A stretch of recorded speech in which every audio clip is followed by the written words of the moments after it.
आधुनिक समय में मनुष्य बाहरी और भौतिक रूप से बहुत समृद्ध हुआ है, लेकिन आंतरिक रूप से उसे उतनी ही अधिक समस्याओं का सामना करना पड़ रहा है।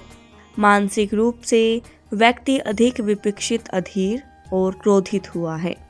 प्राचीन काल में पिता के वचन के लिए 14 वर्ष का वनवास लेकर राजगद्दी का त्याग किया हुआ है, लेकिन आज पिता की एक बात मानने तक का साहस नहीं कर पा रहा है।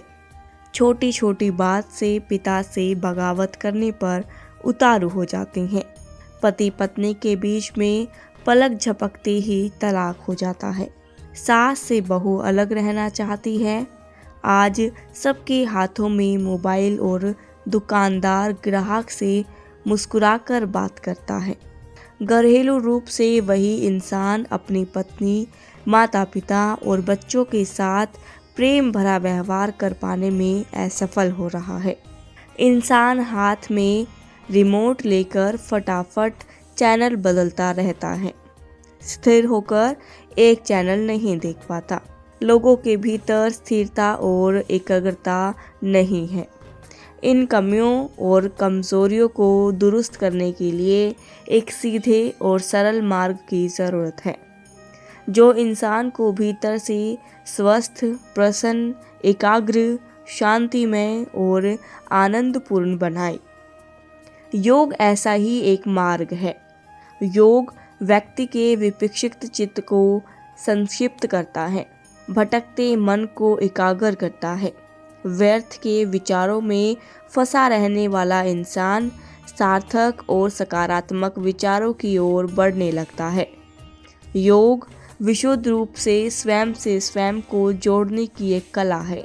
विफलताएं तो सबको मिलती हैं, लेकिन उसका सामना कैसे करें, हमारे पास यह शक्ति अवश्य होनी चाहिए जिससे हम असफलता का सामना कर सकें।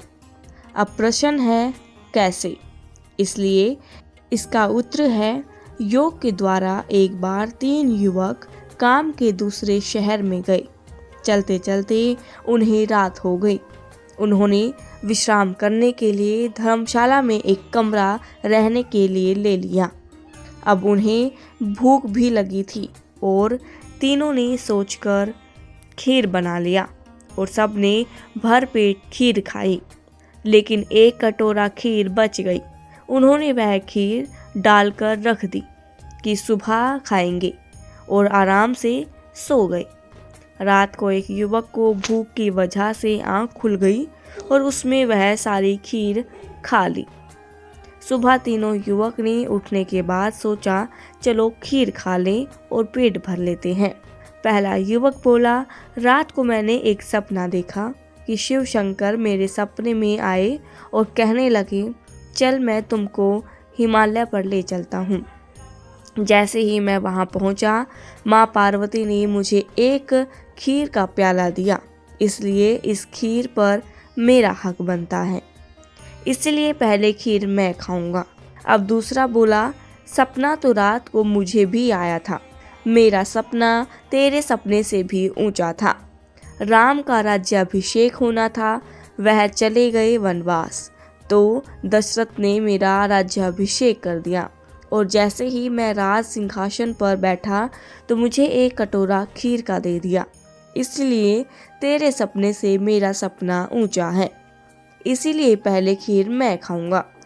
तीसरे मित्र ने कहा, निश्चय ही तुम लोगों के सपने महान हैं। मुझे इस प्रकार का कोई सपना नहीं आया, पर एक छोटा सा सपना तो मुझे भी आया।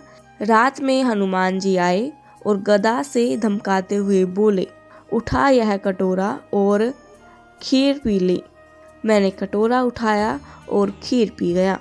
दोनों मित्रों ने देखा कि कटोरा खाली है, इसीलिए कहा है, जीना यहाँ मरना यहाँ।